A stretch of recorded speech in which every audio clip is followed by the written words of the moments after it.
Alright, hello. In today's user request, I had a track sent through from Brendan. I worked with Brendan, he was in a band called Preamp City. The interesting thing about that session was that we were at Rockfield when they were shooting documentary footage for the studio. So there's a bit where I think the drone goes up into the air and looking over the top. There's a strong possibility my car's there, me and Brendan having a chat outside in Rockfield. So, don't know. It was meant to come out in South by Southwest, but obviously with everything going on with coronavirus, I'm not going to see, but you might see me in there for a split second. I know Nick's in it, but I'm not. Anyway, today Brendan sent me a track. He's been working on some stuff at home. He uses Aurea to produce his tracks. So when he sent me the file over to me have a look at, I asked him what he wanted me to focus on. And he was just saying about getting the bass to sit in with the drums and getting the balance so you can have big drums and big bass. And if there's anything we can kind of look at, it's something that just takes a bit of practice. And there's a couple of things I have a look at. So currently in Pro Tools at the moment, and I'll just play you a little bit of what we've got. So I'm using Console One on all the instruments, so I've got control on this screen. So these are the drums. I'm just going to take off, so 1845. So these are the drums, everything's bypassed.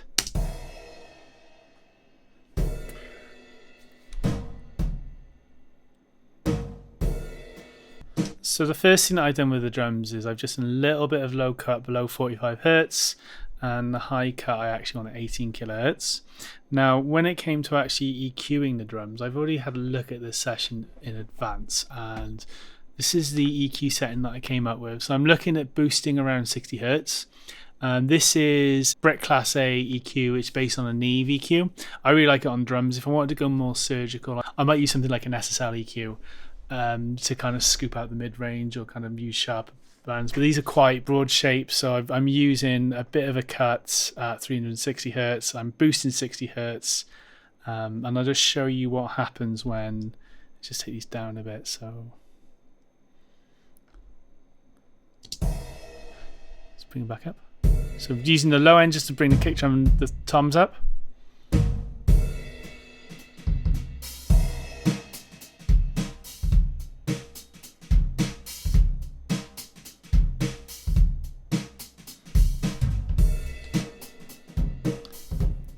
So what I've kind of done with these drums is I've just kind of skipped the mid-range a little bit, and then I've boosted the high end and the low end. And so it's just, you'll see as the graph changes, you'll notice it kind of showing the difference this is before.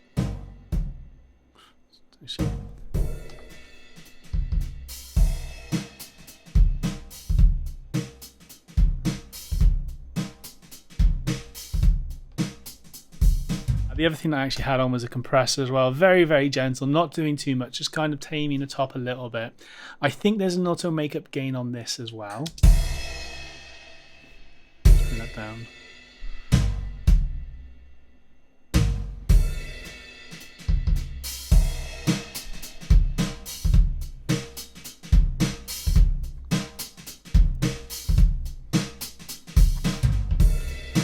So on this is the Neve compressor. I think it's a 2254 compressor. I'm going for the slowest attack, fastest release that they've got on these settings. And I've done a little bit of console drive here as well. It's just like a thing that Console One has. It just means it gives a bit more harmonic richness. The character is also looking more towards the low end. So all I can do is if I just take the drive off. So this is off.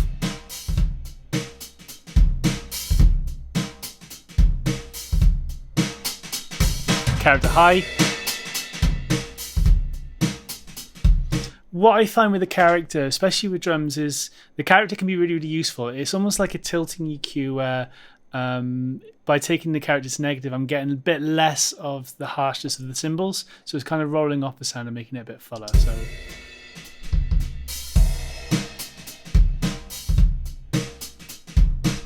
something similar, you could probably do something similar with Soundtoys Decapitator. On the settings at the bottom, there's an end setting, which is a Neve, and then you've also got the tone between dark and bright, and that's similar. Obviously, with Decapitate, you can go a lot more extreme. So that's roughly the drums. Let's just have a quick look at what I've got for the bass. And at the moment, again, take the drums off.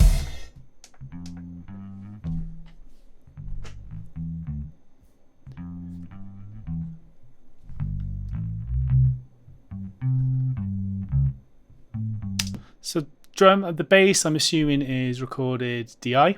Again, I also think it was recorded flat. It sounds pretty good. What I might do first of all is just have a quick play around with the filters, and let's just hear about what the different what sounds we can get just by cutting the high end, cutting some of the low ends, and see what happens. So, high cut.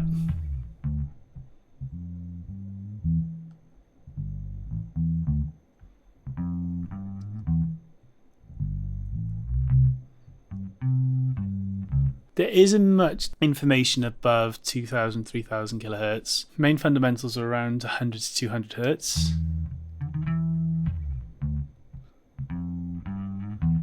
So what I might look at doing is I'll come back to the high cut and just have a look at what happens when we look at low cut or the high pass filter. We're listening to 1000 kilohertz and everything above it. So what you're getting there is a lot of string noise, like a lot of high frequency rattle.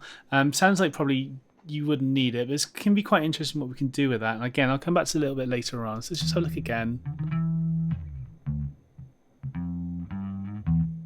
So now with the low cut, if we combine the two together, what I might look at trying to do is cutting out some of the information of the bass where we're not really getting anything. So it might be above 3000 kilohertz at the top. I'm probably going to say, let's have a listen on the drum bass. Let's have a listen to the bass.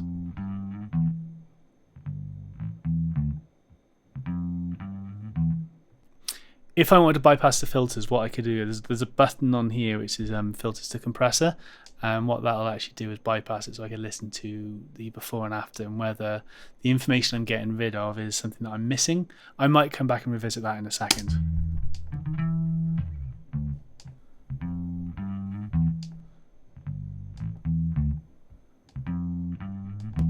So as I'm listening with the filters now, I'm cutting just over 90 hertz. It probably sounds quite extreme, but the other thing is when I actually remove the EQ that I had set up before the video, I'll just show you what that does. I've got a shelf. I'm using the SSL EQ that I mentioned previously for this. The reason I sometimes for bass I tend to use the Pultec EQs with Universal Audio. The reason I'm using the SSL this time is more for the graphical representation on the equalizer graph on Console One, so it's a bit easy to see what's happening. So from this now, I'm boosting 300 hertz, and that's where this might mean that I'm boosting quite a lot of the information. So I might be able to actually cut a lot more than I might think I need.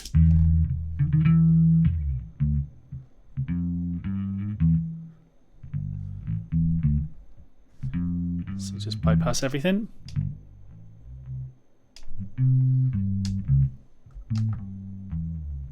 So before and after.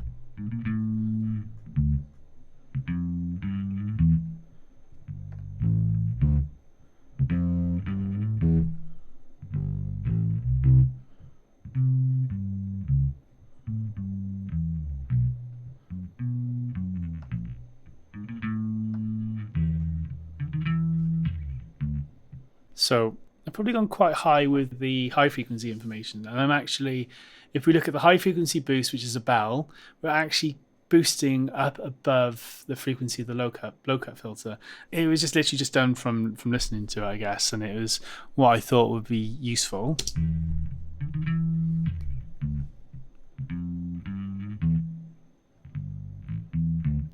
And the other thing that happens with bass is when you're actually looking at mixing stuff with bass, sometimes you need to go quite extreme on the high frequency information, because that is also going to be competing.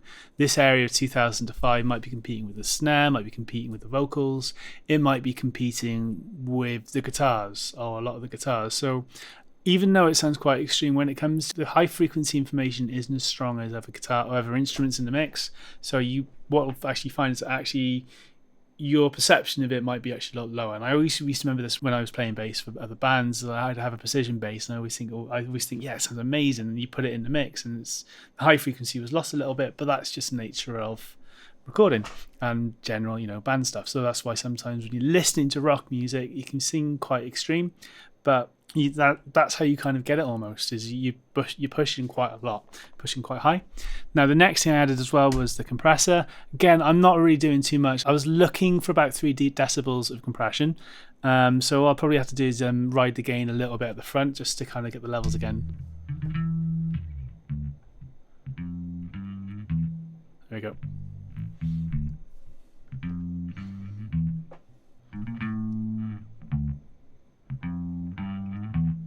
And the final thing then as well is I had this frequency in the mid-range. I'm kind of cutting it out. It's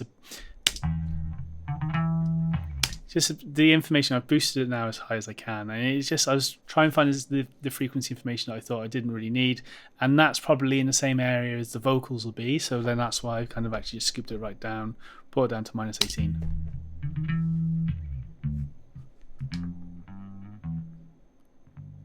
Before. So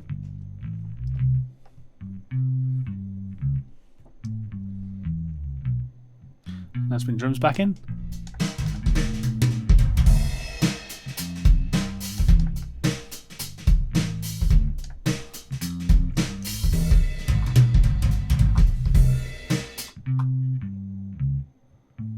Okay, and then what we're going to look at is the other thing that I've done is I've got a drum reverb set up, which is the drums left and right are going to a bus, and I'm just sending that bus to another channel. If you want to look at how I do, I've got a quick tip series. I'll put a link in for how I set these, how I've done these sends, or how you can set them up in Pro Tools. I've probably just done like a new track and sent over.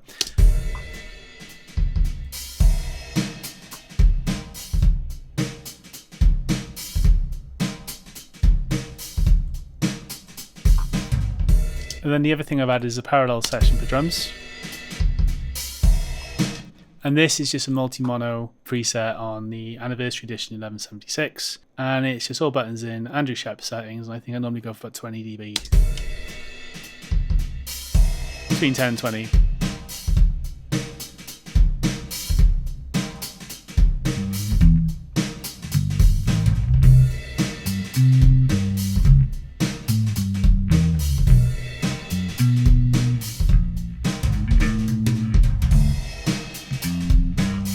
So, what we're looking at really is the main areas that bass is really going to compete with the drums is on the kick drum, and there's almost like the fundamental frequencies are very, very close. You can actually kind of mix them in different ways so they avoid each other. So we notice now if I just switch between these two, I've got bass here and the kick drum, or the drums overall here. So with kick drum, I'll tend to actually boost lower around about 60 hertz for the kick drum, and for the bass guitar sometimes I'm looking somewhere between 100 and 300 is where the low end, or like the fundamental information for the bass. Not so much the fundamental, but the harmonic information for the bass is in this area. And then the other thing that I'm looking at is if we look at the in between 2000 and 5000, that's where the string noise and the rattly bits are. And again, I've gone extreme on that because you'll see now on Console One that even though it's a big extreme boost, it's the actual level in comparison with the low end is still quite low. So here.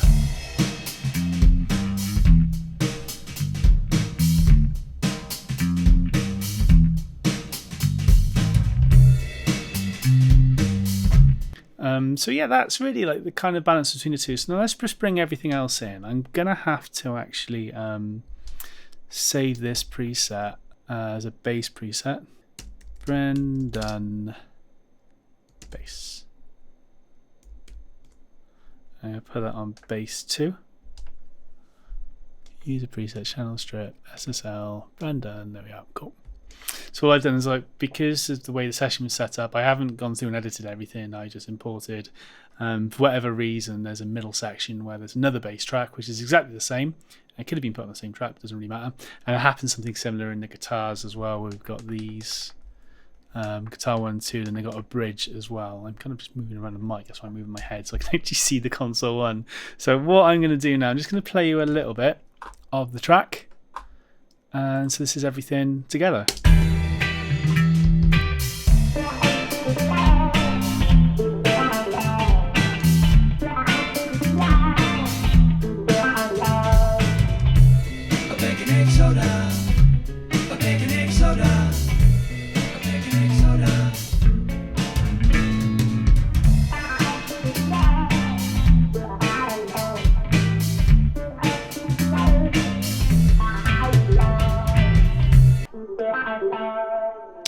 Yeah, this is the other thing now, is if we just have a quick look at the guitar. all I've got for the guitars, they're going straight out to channels on the desk. I've got a send here, this post fade, go into slapback echo, which is literally just a preset on Echo Boy.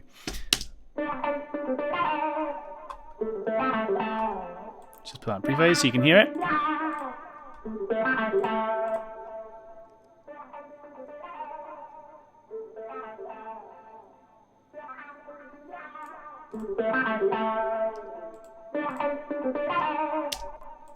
And the Echo Boy just kind of lets it thicken out a bit. And then the guitars, a similar thing. I am using Console One.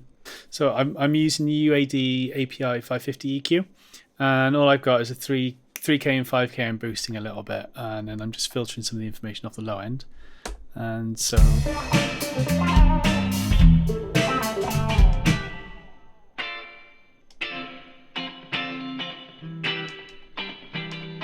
And then they're just going into Softube tape, and all that's doing is like a tape machine is just kind of adding a bit of vibe to it. So I'll just bypass and show you what that's adding. Off.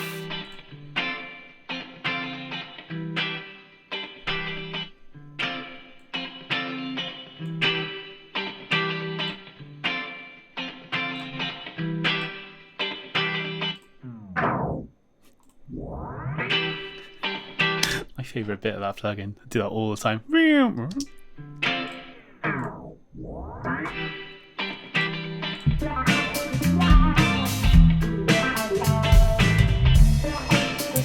As you listen to that, you might notice that with as soon as the guitars come in, actually you stop thinking about the bass high frequencies as much. They're still there and they're just kind of sitting roughly in the right place. I might tweak it a little bit more. You actually bring it down.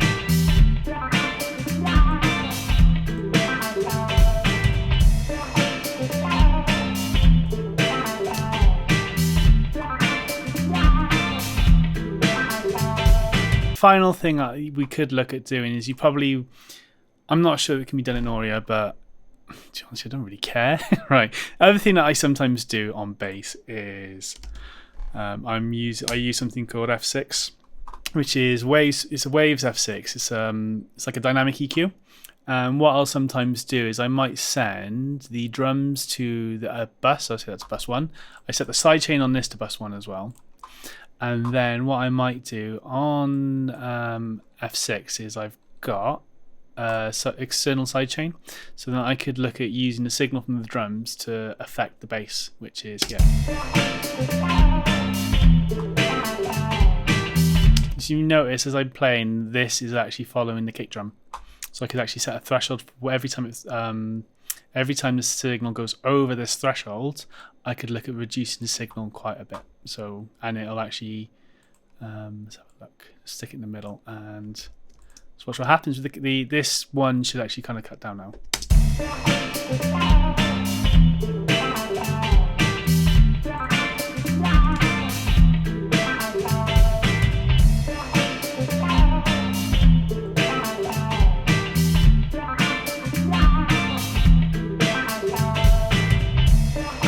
So I really like the F6 because it's almost like dynamic EQ lets me sidechain just the information, and it also helps kind of clear up a bit of the space with the kick drum and the bass guitar.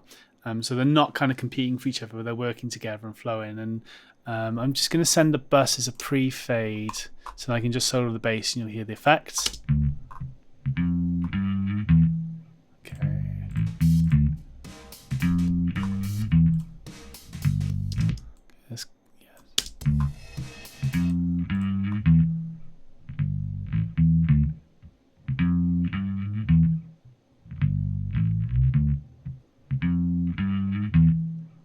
You won't really notice what it's doing, but what it'll help with is for some of the lower frequencies, there's a passing note, do. That passing note, it might be clashing with the kick drum, and what the dynamic EQ will let you do is just let you kind of drop out the signal. The other way I sometimes do it, if I just take that off, let's put in channel strip. I also quite like Channel Strip, which is a built-in plugin on not built-in plugin, but it comes with Pro Tools default. It is from Euphonics. I really like it because you can do negative compressions, and I actually do a ratio of 0 to 1.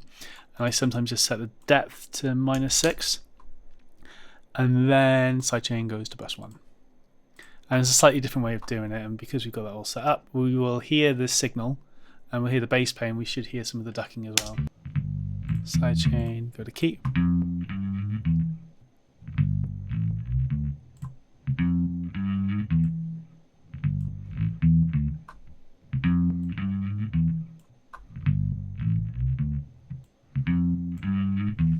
So on its own, it sounds like it can be a bit unnatural. Spin the drums back in.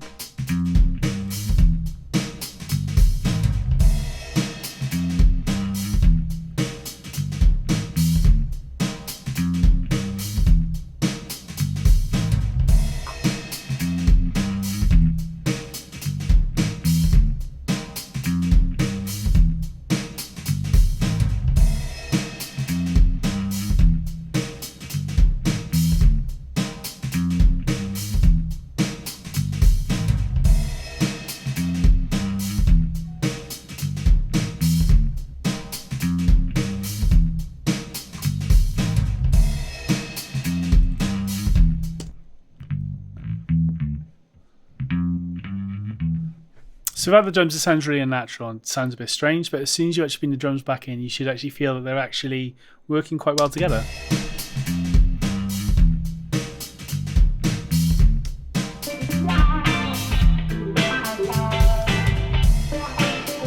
Okay, that is so I think that's more or less everything. So what I've tend to do is there's different frequency areas for bass and drums that you can boost to kind of like emphasize them together. As I say, sometimes you actually need to go a lot bigger than you think. And the final thing that I normally do for drums and bass as well is there's a sidechain going to the bass guitar from the kick drum or the drum bus, and that'll let me kind of duck signal or compress the overall bass to kind of make room for the kick drum as well. So it's basically kind of playing around and seeing what you can do, but there's lots of different ways of doing making them both, everything work together. If you guys have any questions, well, if there's anything you'd like me to look at in the future, I've left a link for a form on the descriptions of the video, which is down below. And I will see you all very soon next time in the next video.